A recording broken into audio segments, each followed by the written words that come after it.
No vasto repertório da experiência humana, poucas alegrias se comparam à descoberta de um amigo verdadeiro. E, tragicamente, poucas dores se comparam à traição por alguém que considerávamos um. Na jornada da vida, as companhias que escolhemos têm o poder de nos edificar ou de nos destruir. Mas como discernir a diferença?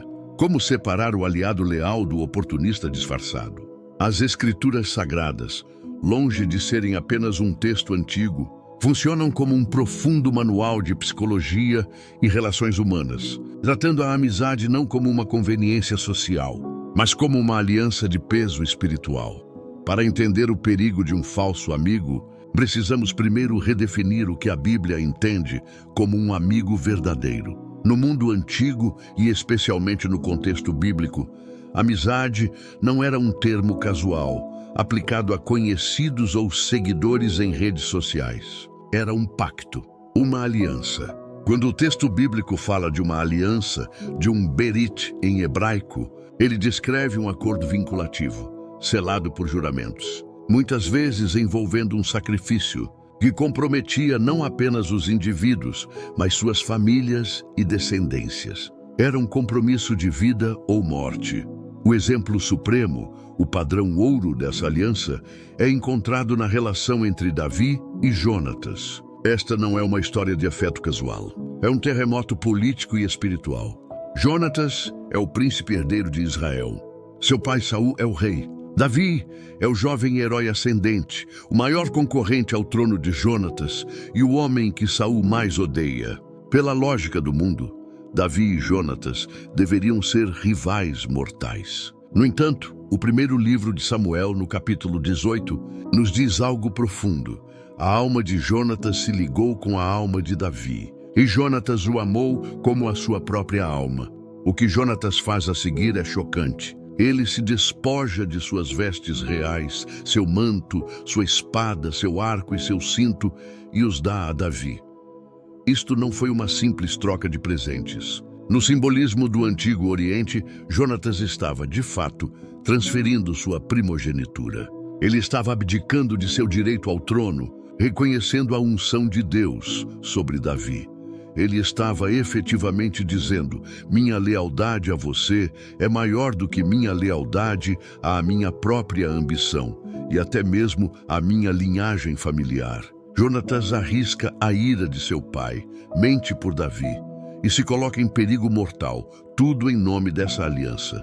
Ele se torna o protetor de seu maior rival. Isso é a amizade bíblica, um sacrifício voluntário do eu pelo bem do outro, baseado em um reconhecimento de propósito divino. É por isso que, décadas depois, Davi busca Mefibosete, o filho aleijado de Jonatas, não por pena, mas por obrigação de aliança. É precisamente porque a amizade verdadeira tem esse peso de aliança que a Bíblia trata a traição de um amigo como o ato mais hediondo e espiritualmente corrosivo. Não é apenas uma decepção. É uma profanação. É a quebra de um juramento sagrado. E talvez nenhum exemplo seja mais devastador do que a traição de Aitofel. Muitos se lembram de Judas, mas a história de Aitofel é a precursora sombria. Aitofel não era um soldado qualquer. Segundo o segundo livro de Samuel, ele era o conselheiro-chefe de Davi. Sua sabedoria era tão lendária que o texto afirma que o conselho que Aitofel dava, naqueles dias, era como se o homem consultasse a palavra do próprio Deus. Imagine a profundidade dessa confiança. Davi dependia desse homem não apenas para estratégia política, mas para a orientação que ele equiparava à voz divina. Então vem a rebelião de Absalão, o filho amado de Davi, que tenta usurpar o trono. E quem é o primeiro a desertar? O primeiro a se juntar a Absalão? Aitofel. Aquele cuja palavra era como a de Deus, agora usa sua genialidade para destruir o rei ungido. Mas por quê? A política por si só raramente explica tal veneno. A tradição e uma leitura atenta das genealogias sugerem um motivo muito mais sombrio e pessoal. Em Isaías e Samuel 11, lemos que Batseba, a mulher com quem Davi cometeu adultério, era filha de Eliã. Em 2 Samuel 23, na lista dos valentes de Davi, encontramos Eliã, filho de Aitofel. Isso significa que Aitofel era o avô de Batseba. De repente, a história muda. Isso não é apenas traição política, é uma vingança fria. Aitofel provavelmente nutriu por anos um ódio silencioso por Davi. O homem que havia desonrado sua neta e assassinado o marido dela, Urias. Ele esperou o momento perfeito, e quando o filho de Davi se voltou contra o pai, Aitofel viu sua chance, não apenas de mudar o poder, mas de destruir pessoal e publicamente o homem que destruiu sua família. Sua traição não foi um ato de impulso, mas o ápice de uma amizade falsa e paciente. É esse sentimento que Davi captura no Salmo 55. Um lamento que só pode ser compreendido à luz de Aitofel, pois não era um inimigo que me afrontava. Então eu o teria suportado. Nem era o que me odiava que se engrandecia contra mim. Dele eu me esconderia. Mas eras tu, homem meu igual, meu guia e meu íntimo amigo. Conversávamos juntos suavemente e juntos andávamos na casa de Deus. A dor não vem da lança do inimigo, mas do sussurro do confidente. A dor é que o traidor era alguém que compartilhava o espaço sagrado, o íntimo amigo. Esta tragédia se repete, com nuances ainda mais profundas, séculos depois, no círculo íntimo de Jesus, Judas Iscariotes. Seu nome se tornou sinônimo de traição, mas novamente devemos entender a profundidade da confiança que foi quebrada. Judas não era um seguidor periférico, ele era um dos 12. Ele foi escolhido a dedo por Jesus. Ele recebeu poder para curar enfermos e expulsar demônios. Mais do que isso, ele foi nomeado o tesoureiro do grupo, uma posição de confiança absoluta, lidando com o sustento diário do ministério. O Evangelho de João, retrospectivamente, nos diz que ele era um ladrão, mas para o grupo ele era o administrador financeiro. Ele estava dentro. A traição de Judas é o exemplo máximo da falsa amizade, porque ele usou as próprias ferramentas da intimidade como armas. O Evangelho de Mateus registra que o sinal que Judas deu aos soldados foi específico. Aquele a quem eu beijar é esse. Prendei-o. O beijo no Antigo Oriente era um sinal de saudação, respeito e comunhão fraterna. Judas transformou o símbolo universal da afeição no marcador da morte. Ele armou a própria intimidade. Ele pegou 30 moedas de prata, o preço legal de um escravo ferido mortalmente, como pagamento pela vida daquele que o chamou de amigo. É crucial notar a diferença entre a falha de Pedro e a traição de Judas. Na mesma noite, Pedro também falhou. Ele negou Jesus 3 vezes. Mas a falha de Pedro foi um ato de fraqueza, medo e colapso moral, seguido de profundo arrependimento e restauração. A traição de Judas foi um ato premeditado, calculado, motivado por ganância ou desilusão política, culminando em desespero. Pedro falhou como amigo. Judas provou que nunca foi um. Essas narrativas de Jonatas, Aitofel e Judas estabelecem o peso do que está em jogo. A amizade bíblica é uma aliança. A traição é uma profanação. O Novo Testamento nos chama de amigos de Deus. Jesus diz aos seus discípulos: já não vos chamo servos, mas tenho-vos chamado amigos. Portanto, a falsa amizade não é apenas um problema social, é um problema teológico. É uma representação distorcida da própria comunhão que Deus deseja ter conosco. É por isso que os livros de sabedoria, como Provérbios, são tão implacáveis em suas advertências. Eles nos ordenam a vigiar nosso círculo íntimo, a guardar nosso coração, porque o veneno de um falso amigo pode comprometer nosso destino, nossa integridade e nossa própria fé. Entender os sinais de alerta que a Bíblia nos dá não é um ato de cinismo ou suspeita, mas um ato de sabedoria e prudência espiritual. É o primeiro passo para proteger a aliança sagrada que a verdadeira amizade deve ser. Se Aitofel e Judas puderam operar tão perto do coração do poder e do coração de Deus, os sinais de alerta que eles emitiram devem ser estudados com a máxima seriedade. Aqui está o primeiro sinal, talvez o mais perigoso, não por ser o mais óbvio, mas por ser o mais sedutor. O livro de Provérbios, o grande compêndio de sabedoria sobre o comportamento humano, é quase obcecado por este perfil. É o sinal do amigo interesseiro e sua arma principal é o veneno da bajulação. O salmista Davi, homem que conheceu as profundezas da lealdade e os abismos da traição, descreveu essa arma com uma precisão poética e assustadora. Falando de seu falso amigo, provavelmente o próprio Aitofel, ele disse: as suas palavras eram mais macias do que a manteiga, mas havia guerra no seu coração. A sua fala era mais branda do que o azeite, mas era uma espada desembainhada. Vamos dissecar essa imagem. Manteiga, azeite. No Antigo Oriente, ambos eram símbolos de riqueza, de unção, de conforto e de cura. O azeite era usado para ungir reis e para tratar feridas. A bajulação, portanto, não se parece com um ataque. Ela se parece como uma bênção. Ela nos unge. Ela nos faz sentir validados, vistos, especiais, poderosos. O bajulador profissional não entrega elogios genéricos. Ele estuda seu alvo. Ele descobre suas inseguranças mais profundas e as cobre com o bálsamo de suas palavras. Ele identifica suas ambições secretas e as proclama como profecias. Ele faz com que você se sinta o rei que sempre acreditou ser. Mas Davi nos alerta. Por trás da textura suave do azeite, há uma espada desembainhada. A bajulação é uma arma. Seu propósito não é edificar, mas preparar o alvo para a manipulação ou para a ruína. Provérbios. Capítulo 29, versículo 5, é ainda mais direto. O homem que bajula o seu próximo arma-lhe uma rede. Pense na mecânica dessa metáfora. Uma rede não é uma arma de confronto direto, não é uma lança. Uma rede é uma armadilha de paciência. Ela é colocada sutilmente no caminho.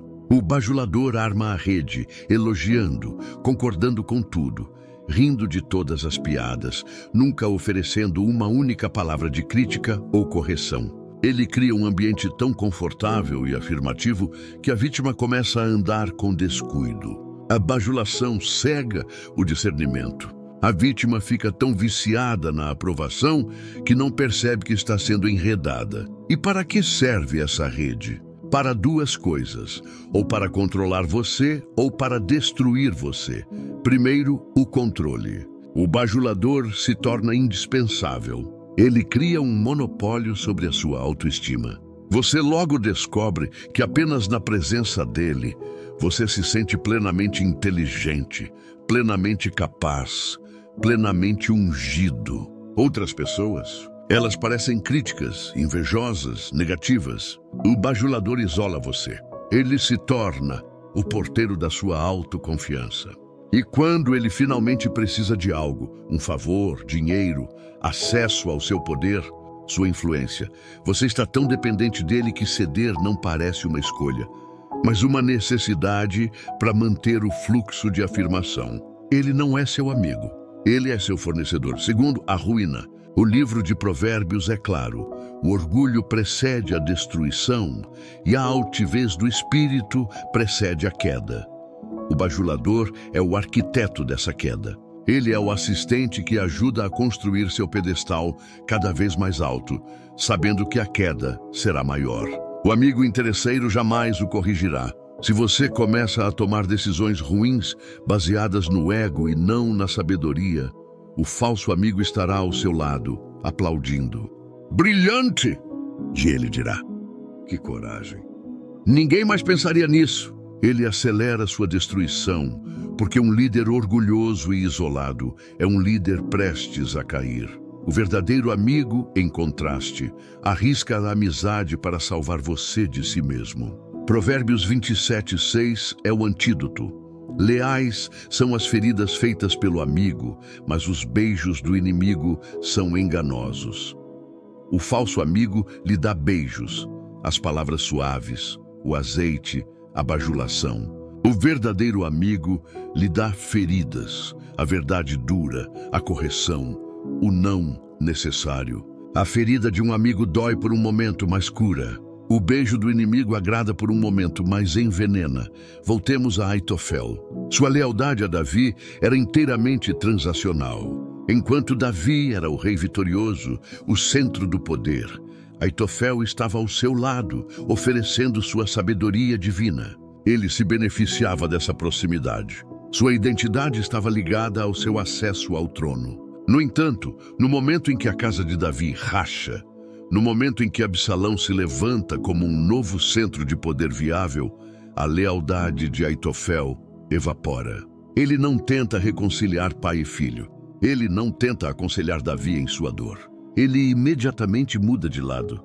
Sua motivação não era a amizade por Davi, era a proximidade do poder.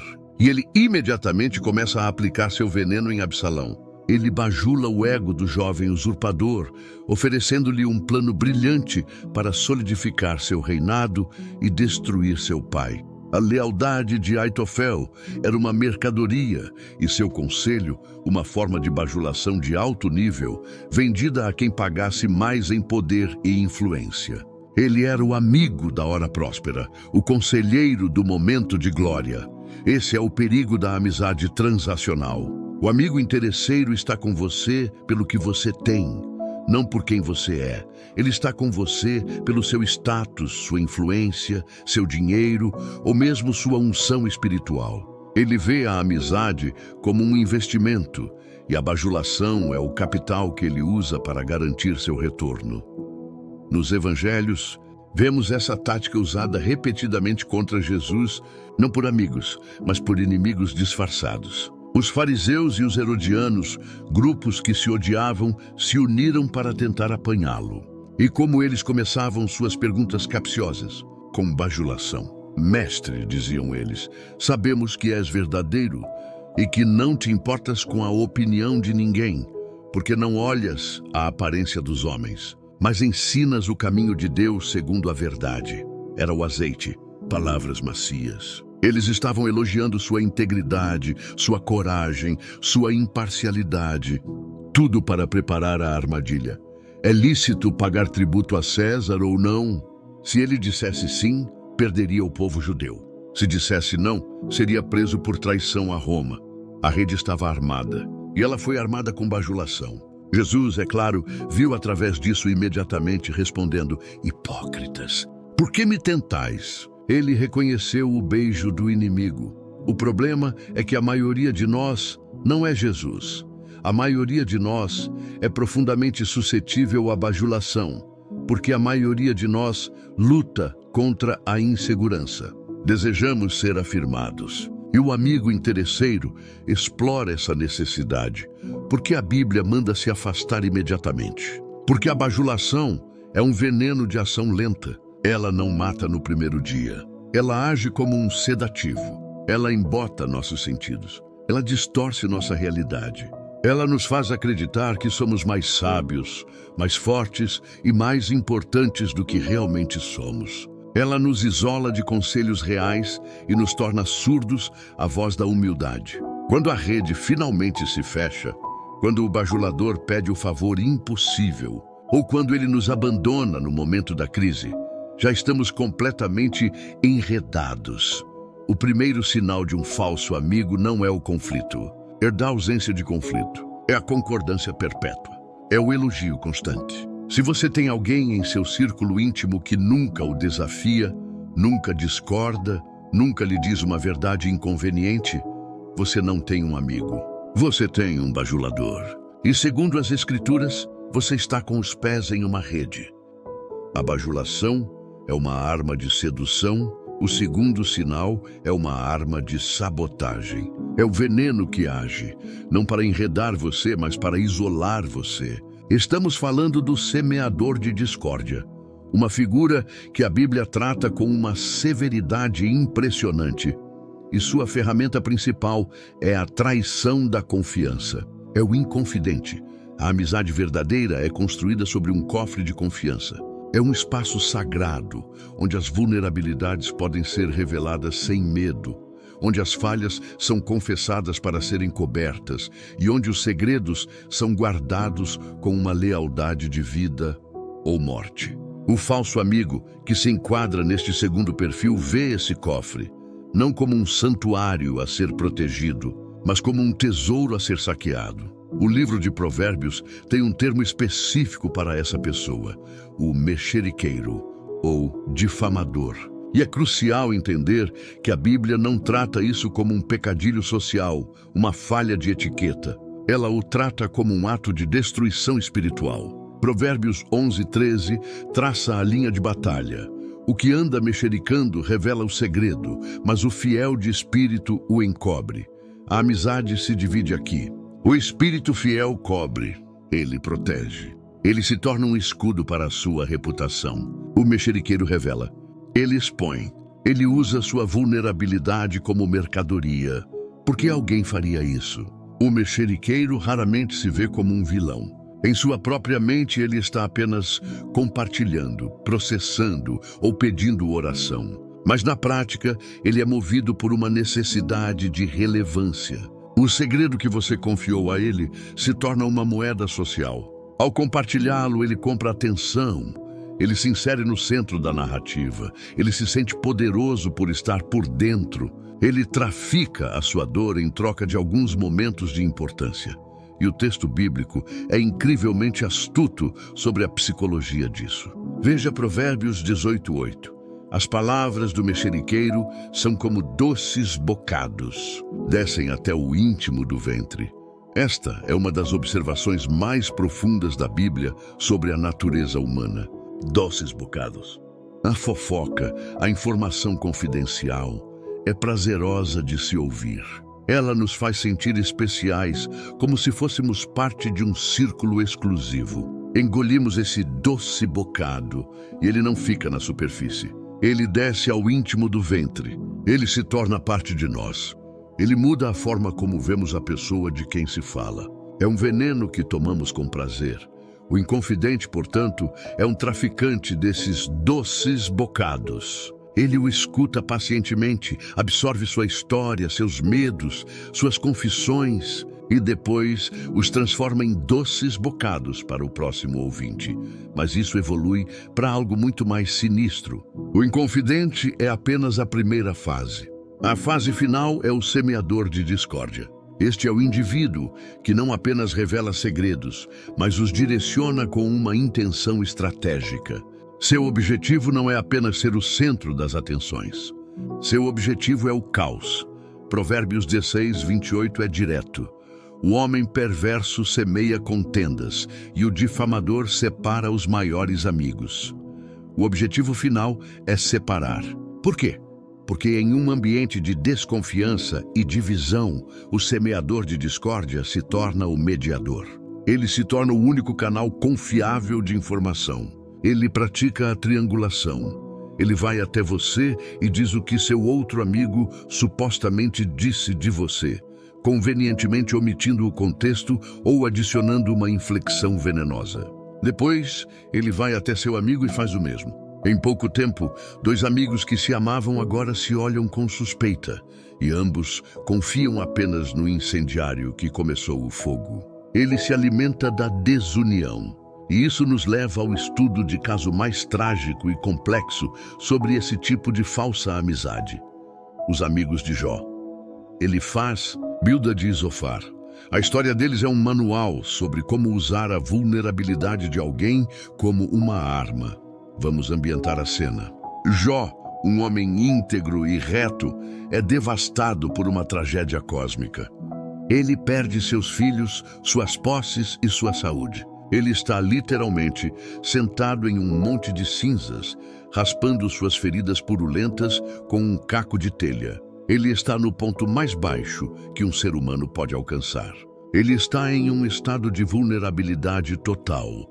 Seus três amigos chegam e, a princípio, eles fazem tudo certo. O texto diz que eles assentaram-se com ele na terra 7 dias e 7 noites. E nenhum lhe dizia palavra alguma, porque viam que a dor era muito grande. Este é o auge da amizade verdadeira. Eles simplesmente estão presentes. Eles compartilham o silêncio da dor. Se eles tivessem permanecido calados, teriam entrado para a história como os maiores amigos da literatura. Mas então, Jó fala. Ele amaldiçoa o dia em que nasceu. Ele abre seu coração, despejando toda a sua angústia, confusão e dor. E é aqui, no momento em que a confidência de sua alma é exposta, que seus amigos se transformam. Eles não são inconfidentes, no sentido de que vão contar os segredos de Jó para a cidade. Eles são algo muito pior. Eles pegam a confidência da dor de Jó e a usam como evidência contra ele. Eles quebram a confiança do luto. Eles se tornam semeadores de discórdia, não entre Jó e outros homens, mas entre Jó e sua própria integridade, e mais perigosamente, entre Jó e Deus. Eles ouvem a dor de Jó, mas não a escutam. Eles chegam com um roteiro teológico pré-fabricado. A teologia deles é simples. Deus é justo. Pessoas boas são abençoadas. Pessoas más são punidas. Como Jó está sendo punido de forma horrível, a conclusão é óbvia para eles. Jó deve ser um pecador secreto e hipócrita. Eles se revezam no ataque. Ele faz o místico, apela para uma visão espiritual que teve. Eis que um espírito passou por diante de mim, e ouvi uma voz. Seria porventura o homem mortal mais justo do que Deus? Ele está sutilmente chamando Jó de arrogante por clamar inocência. Bildade, o tradicionalista, apela para a história. Pergunta, peço-te às gerações passadas, porventura o papiro cresce sem lodo. Ele usa analogias da natureza para provar que Jó é um hipócrita cuja esperança secará. Zofar, o dogmático, é o mais brutal. Ele diz a Jó que ele deveria estar grato por não estar sofrendo mais. Sabe, pois, que Deus exige de ti menos do que a tua iniquidade merece. O que eles estão fazendo? Eles estão usando a vulnerabilidade de Jó, seu sofrimento, não como um chamado para o conforto, mas como uma oportunidade para a acusação. Eles são os amigos que, ao invés de cobrir sua nudez, apontam para ela e a diagnosticam como a causa de seus problemas. Eles pegam o doce bocado de sua teologia da retribuição e o enfiam goela abaixo de um homem que está morrendo, envenenando-o com culpa e vergonha. Eles semeiam discórdia entre Jó e sua integridade. A única coisa que resta a Jó é sua consciência. Ele sabe que não fez nada para merecer isso. Ele se apega à sua retidão. Seus amigos fazem de tudo para arrancar isso dele. Confess! E eles exigem. Arrependa-se do seu pecado secreto. Eles tentam quebrar seu espírito. Eles semeiam discórdia entre Jó e Deus. Ao pintar Deus como esse contador cósmico que só opera com base no mérito, eles distorcem o caráter de Deus. Eles fazem Deus parecer um tirano. No final do livro, é revelador que Deus não está zangado com Jó por suas perguntas honestas e cheias de dor. Deus está furioso com os amigos. Ele diz a Elifaz: a minha ira se acendeu contra ti e contra os teus dois amigos, porque não dissestes de mim o que era reto, como o meu servo Jó. Os amigos de Jó são o exemplo máximo do perigo do semeador de discórdia. Eles representam o falso amigo que não consegue lidar com a complexidade da dor. O amigo que precisa ter uma resposta, uma fórmula, uma explicação. E se a sua dor não se encaixa na fórmula, o problema deve ser você. Por que a Bíblia manda se afastar desse tipo de pessoa? Porque ela é perigosa. O inconfidente destrói sua reputação. O semeador de discórdia destrói seus relacionamentos. E o amigo de Jó destrói sua alma. Ele o faz duvidar da bondade de Deus e da sua própria sanidade. O Novo Testamento é igualmente claro. Em Romanos 16, Paulo adverte: rogo-vos, irmãos, que noteis os que promovem dissensões e escândalos, e desviai-vos deles. A ordem é desviai-vos. O apóstolo não sugere aconselhamento ou diálogo. Ele ordena a quarentena, porque a discórdia é uma lepra espiritual. Ela se espalha, ela destrói a confiança, que é o fundamento de toda comunidade saudável.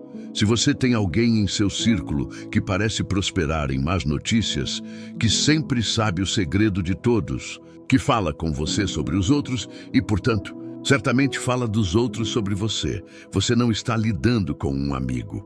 Você está lidando com um semeador de discórdia. E a sabedoria bíblica não é tentar mudá-lo. É proteger o seu coração e a sua paz, afastando-se imediatamente. Se os dois primeiros sinais atacam através de palavras, o veneno da bajulação e o veneno da confidência quebrada, o terceiro sinal é, talvez, o mais assustador. Ele não ataca com palavras, ele ataca com planos. Ele não é um bajulador passivo ou um fofoqueiro reativo. Ele é um agente ativo da sua destruição. Ele é o arquiteto da queda. O apóstolo Paulo, em sua primeira carta aos Coríntios, cristalizou um princípio eterno de sabedoria. Não vos enganeis, as más companhias corrompem os bons costumes. Esta não é uma mera sugestão moralista, é uma lei da física espiritual. Somos porosos. Absorvemos a atmosfera de nosso círculo íntimo. O ar que respiramos molda nosso caráter. Se respirarmos o ar da integridade, nos tornamos mais fortes. Se respirarmos o ar da complacência, da justificação do erro, da relativização da verdade, nossos bons costumes, nossa moral, nossa ética, nossa fé começam a se decompor. Este terceiro tipo de falso amigo é a fonte desse ar tóxico. Ele é o facilitador. É a pessoa em sua vida que torna o pecado mais fácil. Ele é o amigo que, quando você expressa uma fraqueza, uma tentação, um desejo sombrio, não reage com choque ou correção, mas com um aceno de cumplicidade. Pior do que isso, ele reage com estratégia. O facilitador é o amigo que não apenas tolera sua fraqueza, ele a explora ou a arma. Ele é a voz que sussurra: qual é o problema? Você merece ser feliz. Ele é o colega que lhe ensina como burlar o sistema de ponto da empresa. É a amiga que se oferece para mentir para seu cônjuge, dando cobertura para seus atos. Ele não é um amigo que o ajuda a lutar contra seus demônios. Ele é um amigo que os alimenta e lhes dá um mapa para sair da jaula. Ele é o arquiteto da queda. Em nenhuma parte das Escrituras, essa figura é pintada com cores tão sombrias e trágicas quanto na história da casa do rei Davi, especificamente no capítulo 13 do segundo livro de Samuel. É uma história que deveria ser lida com cautela, pois expõe o coração da depravação humana e o perigo de uma amizade astuta. A história envolve três personagens centrais. Primeiro, Amnon, o filho primogênito de Davi, o príncipe herdeiro. Segundo, Tamar, sua meia-irmã, descrita como muito bela. Terceiro, e o foco de nossa investigação, é Jonadab. E quem é Jonadab? O texto faz questão de nos apresentar seu currículo. Ele é filho de Simeia, irmão de Davi. Isso o torna sobrinho do rei e primo de Amnon e Tamar. Ele está no círculo mais íntimo do poder. Mas a Bíblia lhe dá uma descrição crucial no versículo 3. E era Jonadab, homem muito astuto. A palavra hebraica para astuto aqui é uma forma da palavra shachan, que geralmente significa sábio. Mas neste contexto, ela está desprovida de moralidade. É a sabedoria da serpente no Éden. É a astúcia de quem entende como o mundo funciona e como manipulá-lo para seus próprios fins. Jonadab não é sábio. Ele é perigosamente inteligente. Ele é um solucionador de problemas, mas os problemas que ele se oferece para resolver são moralmente corruptos. A cena começa. Amnon, o príncipe herdeiro, está consumido por uma paixão doentia por sua meia-irmã Tamar. O texto diz que ele adoeceu por causa dela, a ponto de enfraquecer. Esta não é a linguagem do amor, é a linguagem da obsessão. Ele está em um estado de angústia. Aqui o príncipe está vulnerável. Ele precisa de um amigo. Um amigo verdadeiro, como Jonatas foi para seu pai, Davi, teria duas opções. Ou o silêncio respeitoso da dor, como os amigos de Jó fizeram no início, ou a leal ferida de Provérbios. Um amigo de verdade teria dito: Amnon, desperte. Esta é sua irmã. Isso é loucura, é pecado, é a destruição da sua casa. Tema a Deus. Mas Amnon não tinha um amigo de verdade. Ele tinha Jonadab. Jonadab, o homem muito astuto, se aproxima do príncipe. Ele não vem com conselhos. Ele vem com perguntas investigativas. Por que tu, filho do rei, vais assim enfraquecendo de dia para dia? Não me farás saber? Isso soa como preocupação, mas é uma sonda. Ele está farejando a fraqueza. Ele está procurando uma porta de entrada. Amnon, em sua angústia, confessa. Ele expõe a infecção de sua alma ao seu amigo. Amo Tamar, irmã de meu irmão Absalão. Este é o momento crucial, o ponto sem retorno. A alma de Amnon está na balança. O desejo sombrio foi falado em voz alta. E agora, o que o amigo muito astuto fará? Ele não hesita. Ele não demonstra choque. Ele não oferece oração. Ele não repreende. Em vez disso, Jonadab, o arquiteto, imediatamente abre sua pasta de projetos. Ele não apenas concorda com o pecado, ele o torna possível. Ele oferece um plano brilhante, detalhado e diabólico. Ele diz: deita-te na tua cama e finge-te doente. Vamos analisar a arquitetura dessa queda. O plano de Jonadab é uma obra-prima de manipulação psicológica. Passo 1. Finge-te doente.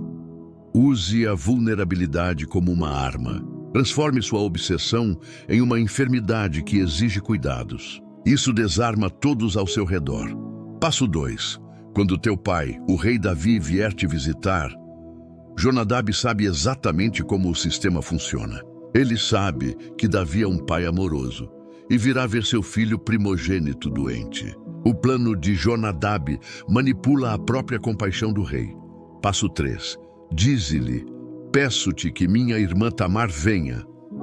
O plano isola a vítima. Não é uma enfermeira, não é um servo, é especificamente Tamar. Passo 4. E prepare-me alguma comida diante dos meus olhos. Isso cria um falso pretexto de intimidade doméstica e cuidado, um cenário de falsa inocência. Passo 5. Para que eu o veja e coma da sua mão.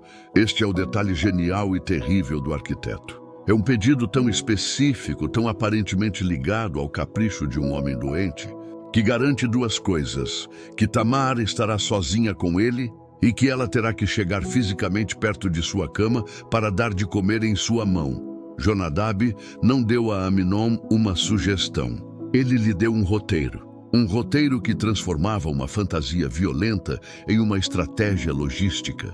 Ele pegou o que seria se de Amnon e o transformou em eis aqui como. Ele removeu todas as barreiras morais e logísticas, tornando a transgressão não apenas possível, mas fácil. Amnon, como um fantoche, segue o roteiro à risca. Davi, o pai, é enganado. Tamar, a irmã obediente, é enviada para a armadilha. Ela prepara a comida. E quando ela a traz para ele, a cena que Jonadab arquitetou se desenrola. Amnon agarra. Ela protesta. Ela apela para a razão, para a moralidade, para as consequências. Não, meu irmão, não me forces. Não se faz assim em Israel. Aonde iria eu com a minha vergonha? E tu serias como um dos loucos em Israel. Mas Amnon, fortalecido pelo plano de seu amigo, não ouve mais a razão. Ele está executando o roteiro. Ele a força. O ato é consumado. E o que acontece com o arquiteto? Jonadab desaparece da cena. Seu trabalho está feito. Ele desenhou o plano, deu a Amnon as ferramentas e depois se afastou para assistir o edifício da casa de Davi começar a desmoronar. Aquele ato, arquitetado por Jonadab, desencadeia uma reação em cadeia de assassinato. Absalão mata Amnon. Rebelião, Absalão se volta contra Davi e guerra civil. A nação inteira sangra por causa do plano de um falso amigo. Este é o perigo do arquiteto da queda. Ele é o amigo que o torna estúpido, que o faz agir contra seu próprio interesse, que o convence de que o veneno é comida. Ele é o facilitador, porque a Bíblia manda se afastar imediatamente desse tipo de pessoa, porque a astúcia dela é sedutora. O pecado raramente se apresenta como algo feio e destrutivo. Ele se apresenta como algo lógico, fácil ou mesmo inteligente. Jonadab fez o pecado parecer uma estratégia brilhante. Salomão, o irmão de Amnon e Tamar, que cresceu em meio às ruínas que essa amizade causou, escreveria mais tarde em Provérbios: filho meu, se os pecadores de ti se quiserem persuadir, não consintas. E ele acrescenta: filho meu, não te ponhas a caminho com eles. Desvia o teu pé das suas veredas, porque os seus pés correm para o mal. A ordem é desviar o pé. Não tente argumentar com um Jonadab. Não tente aconselhá-lo. Sua astúcia é um buraco negro. Ele já pensou em todas as objeções e as transformou em parte do plano. A única resposta bíblica ao arquiteto da queda é a demolição. Você deve removê-lo do seu círculo de confiança. Examine seu círculo. Quem são os seus facilitadores?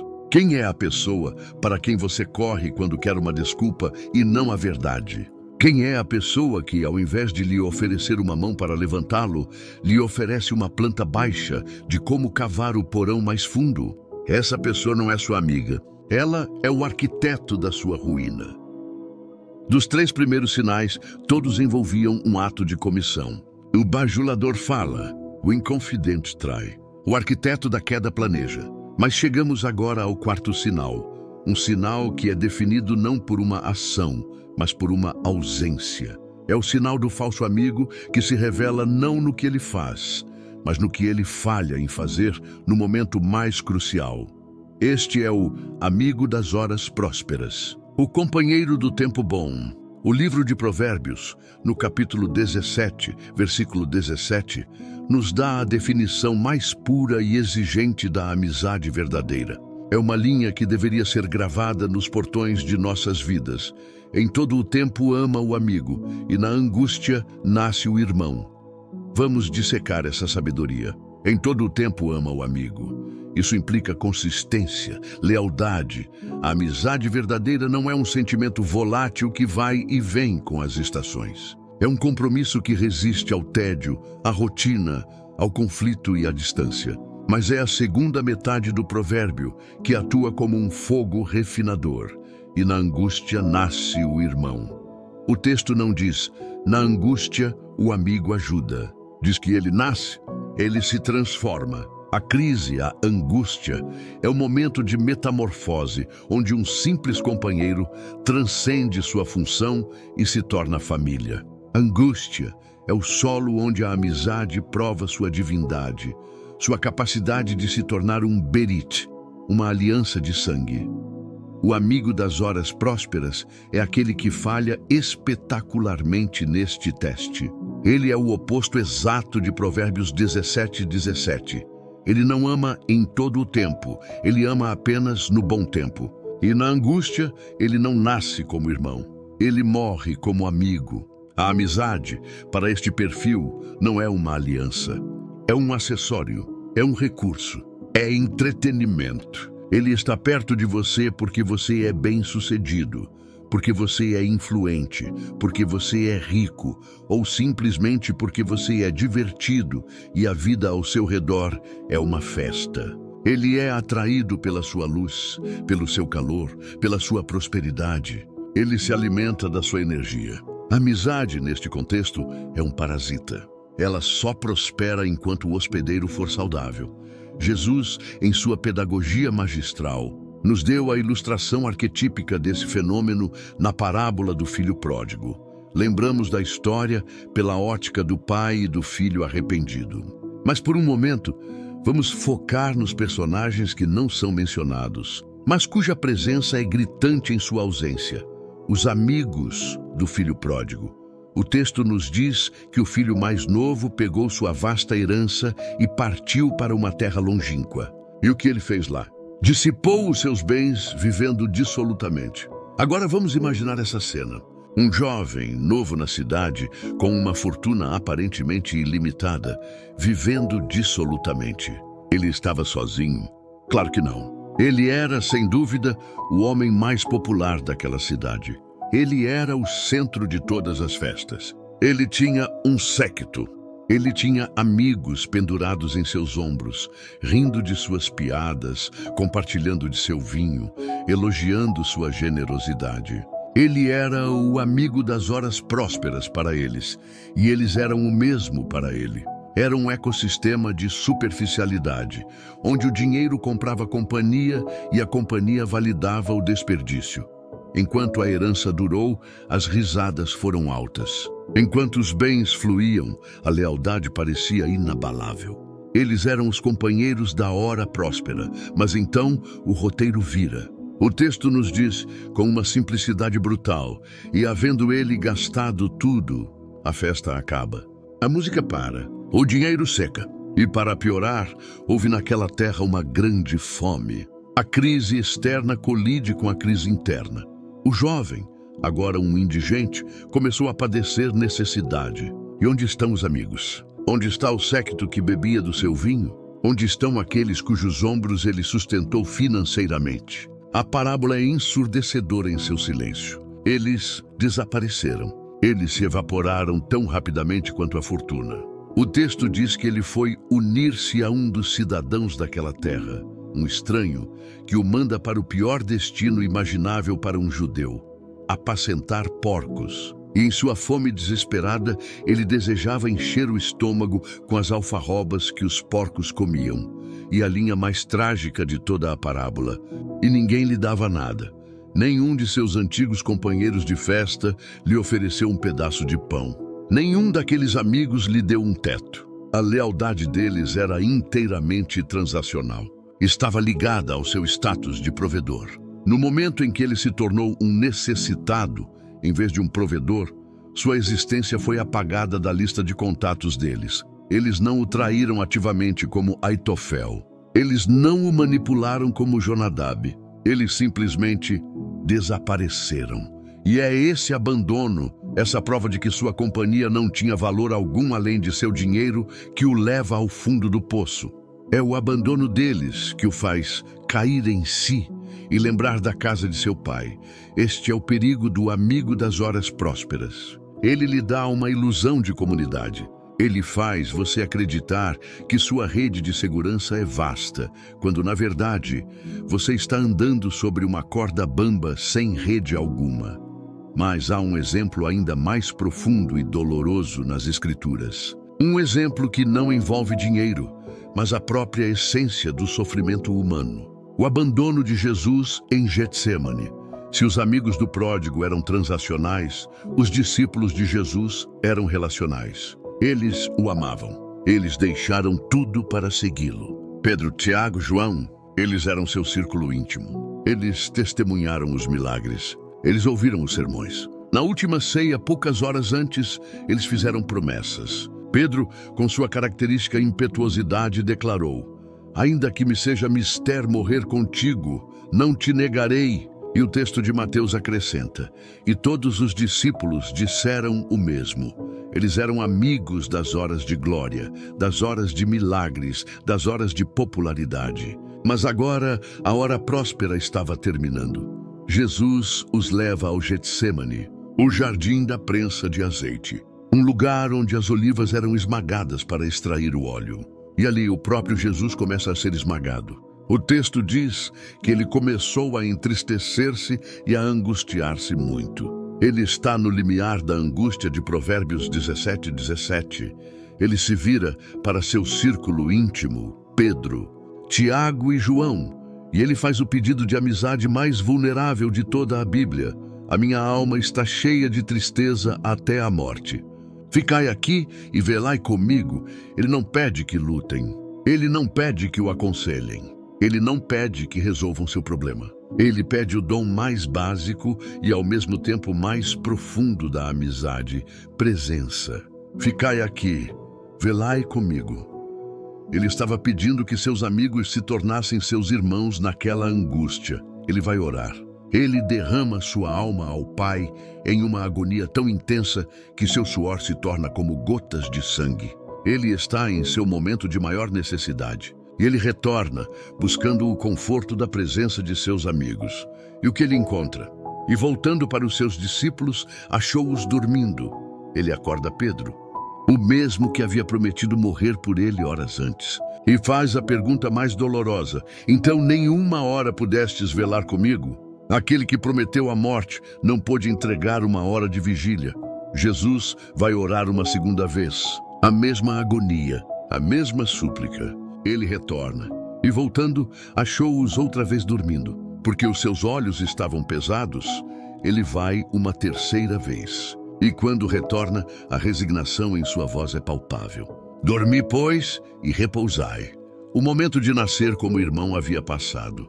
O teste da angústia havia chegado, e eles foram reprovados. Eles não eram amigos falsos, no sentido de serem maliciosos. Eles eram amigos fracos. Eram amigos cuja lealdade não resistia ao custo. O custo para eles era meramente o sono, o desconforto, a confusão. Eles eram amigos das horas prósperas, das multiplicações de pães e da pesca milagrosa. Mas eles não eram amigos da hora da prensa, da hora do sangue e do suor. E quando a crise se torna externa, quando Judas chega com os soldados, o abandono se torna completo. O versículo é frio e absoluto. Então, todos os discípulos, deixando-o, fugiram. O amigo das horas prósperas é perigoso, não porque ele o ataca, mas porque ele o falha. Ele cria em você uma expectativa de apoio, que se revela uma miragem no deserto da sua necessidade. Você se apoia nele e descobre que ele é um fantasma, porque a Bíblia manda se afastar, porque a amizade com esse tipo de pessoa é um passivo, não um ativo. Ela drena seus recursos nos bons tempos e oferece retorno zero nos maus tempos. Continuar a investir sua energia emocional e seu tempo em uma amizade que você sabe que é puramente condicional é uma má mordomia de sua própria alma. Afastar-se, neste caso, não é um ato de raiva, é um ato de realismo. É ajustar suas expectativas. É parar de esperar que um barco de papel o salve em uma tempestade. É guardar seu coração para aqueles que estão dispostos a entrar na prensa de azeite com você e, mesmo que falhem por fraqueza, pelo menos tentam ficar acordados. Chegamos ao fim de nossa jornada. Nós dissecamos a anatomia da traição. Identificamos o bajulador, que envenena com palavras doces. Expusemos o semeador de discórdia, que destrói a confiança. Analisamos o arquiteto da queda, que planeja nossa ruína. E, por fim, observamos o lugar vazio deixado pelo amigo das horas prósperas, que desaparece na angústia. E agora, confrontamos o imperativo no coração deste tópico, a ordem de se afastar imediatamente. Esta é talvez a parte mais difícil de todas. Por quê? Porque parece tão contrária ao espírito de perdão, de paciência e de amor, que também é central na fé. Soa como julgamento, soa como dureza, soa como algo impiedoso. No entanto, a sabedoria bíblica não é um conjunto de sugestões brandas. É um manual de sobrevivência para a alma em um mundo complexo. E o mandamento de se afastar em certos contextos não é uma sugestão, é um imperativo de sobrevivência. A questão não é de raiva, mas de higiene. Não é sobre punição, mas sobre quarentena. Quando Jesus advertiu seus discípulos, ele usou uma metáfora poderosa. Ele não disse, cuidado com os pecadores óbvios. Ele disse, acautelai-vos do fermento dos fariseus. O fermento. O que é o fermento ou levedura? É um agente microscópico, quase invisível. Você não o vê agindo. Você o mistura na massa e, por um tempo, nada parece acontecer. Mas, em silêncio, ele penetra em tudo, até que a massa inteira esteja levedada. Os falsos amigos que descrevemos são fermento. O perigo deles não é, muitas vezes, um ataque direto e óbvio. É a contaminação lenta. É a mudança gradual da atmosfera da sua alma.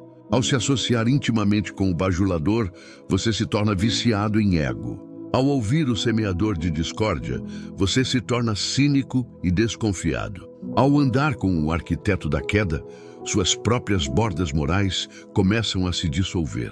Você começa a justificar o que antes condenava. E ao depender do amigo próspero, você se torna complacente, despreparado para a crise. O perigo não é que eles vão te machucar, é que eles vão te mudar. É por isso que a sabedoria bíblica em Provérbios, capítulo 4, ordena: sobre tudo o que se deve guardar, guarda o teu coração, porque dele procedem as fontes da vida. O verbo é guardar, como um sentinela em uma muralha, como um sacerdote guardando o templo. A ordem de afastar-se de influências tóxicas não é um ato de ódio, é um ato de guarda.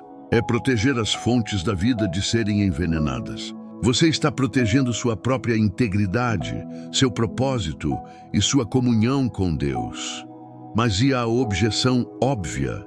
Mas Jesus não comia com pecadores? Sim, ele o fazia.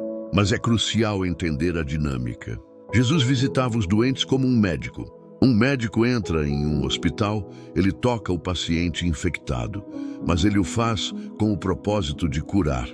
E ele próprio está protegido por sua saúde. Ele não vai para o hospital para relaxar, para construir sua casa ali, ou para fazer do leito infeccioso seu círculo íntimo de confiança.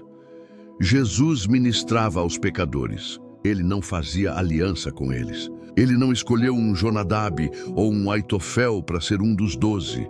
Ele não estava sendo influenciado. Ele era a influência. A ordem de afastar-se é para nós, que ao contrário dele somos profundamente porosos e suscetíveis ao fermento ao nosso redor. Aqui então reside a sabedoria crucial. Temos que aprender a diferenciar a restauração da separação. A Bíblia nos dá ordens para ambos. Em Gálatas, capítulo 6, o apóstolo Paulo nos instrui: Irmãos, se algum homem for surpreendido em alguma ofensa, vós que sois espirituais, restaurai o tal com espírito de mansidão, olhando por ti mesmo, para que não sejas também tentado. Esta é a diretriz para lidar com um amigo que falha. Este é o modelo para lidar com um Pedro, que por fraqueza e medo dormiu no Getsêmani e negou seu mestre. Pedro estava errado, ele foi fraco, mas ele era um irmão. Ele não era um infiltrado malicioso. Sua falha foi seguida de um choro amargo, de um arrependimento genuíno. E para esse tipo de falha, a resposta é a restauração, a mansidão, a graça. Você confronta a verdade, mas o objetivo é curar a relação. No entanto, a Bíblia dá uma diretriz muito diferente para outro tipo de pessoa. Em sua carta a Tito, capítulo 3, Paulo ordena: ao homem facioso ou herege, divisor, depois de uma e outra admoestação, evita-o, rejeita-o. Isto não é sobre alguém que cometeu um erro. Isto é sobre alguém cujo caráter é divisor. Isto se aplica ao semeador de discórdia. Isto se aplica ao arquiteto da queda. Isto se aplica a alguém que tem um padrão de comportamento destrutivo. A ordem aqui não é restaurar. A ordem é admoestar, ou seja, avisar, dar uma chance para a correção. E se o padrão continuar, a ordem é evitar. A sabedoria bíblica faz uma distinção clara entre fraqueza e malícia, entre um erro e um padrão, entre o amigo que cai e o amigo que empurra. Para o amigo que cai por fraqueza, como Pedro, oferecemos graça e restauração. Mas para o amigo cujo padrão de comportamento é tóxico, como Aitofel ou Jonadab, a ordem é a separação. O imediatamente do nosso título se aplica quando você reconhece o padrão. Não é sobre uma única ofensa, é sobre a revelação de um caráter. Afastar-se imediatamente é reconhecer que você não é o salvador dessa pessoa. É reconhecer que sua responsabilidade primária é guardar as fontes da vida em seu próprio coração. Continuar em uma aliança íntima com um bajulador, um semeador de discórdia ou um facilitador do pecado, depois de tê-los identificado, não é ser piedoso, é ser ingênuo. É desonrar o templo do seu próprio coração. E assim, esta investigação sobre os falsos amigos nos leva inevitavelmente ao lugar mais desconfortável de todos, o espelho. Nós passamos esse tempo todo aprendendo a identificar os sinais nos outros. Mas a sabedoria verdadeira exige que façamos a pergunta final e mais difícil. E se para alguém o falso amigo for eu? Será que eu sou o bajulador? Sou eu o amigo que tem tanto medo do conflito, que retenho a verdade, que salvaria meu irmão, preferindo as palavras macias do azeite que escondem uma espada? Será que eu sou o semeador de discórdia? Sou eu que disfarço fofoca como pedido de oração? Sou eu que sinto um prazer secreto em compartilhar más notícias ou em revelar uma confidência para me sentir importante por estar por dentro? Será que eu sou o arquiteto da queda? Sou eu o facilitador? O amigo complacente que, para ser legal ou mente aberta, dou cobertura para o pecado do meu amigo, tornando-me cúmplice de sua destruição? Ou será que eu sou o amigo das horas prósperas? Sou eu o discípulo que promete morrer pelo meu mestre, mas que não consegue nem ficar acordado com ele em sua hora de angústia? Sou eu aquele que desaparece quando a festa acaba e o sofrimento começa? O objetivo final de estudar esses sinais não é nos tornar caçadores de bruxas, limpando nosso livro de contatos com raiva e suspeita. O objetivo é nos tornarmos sábios. É nos tornarmos o tipo de pessoa que atrai e cultiva a verdadeira amizade. Pois o maior desafio não é encontrar um Jonatas. O maior desafio é ser um. É aspirar a ser o tipo de amigo que o livro de Provérbios descreve. O amigo que fala a verdade, mesmo quando dói. O amigo que cobre a vergonha e guarda o segredo. O amigo que se recusa a arquitetar a queda e, em vez disso, se torna uma muralha de proteção. E o mais importante, o amigo que em todo o tempo ama e que na hora da mais profunda angústia não foge, mas nasce como um irmão.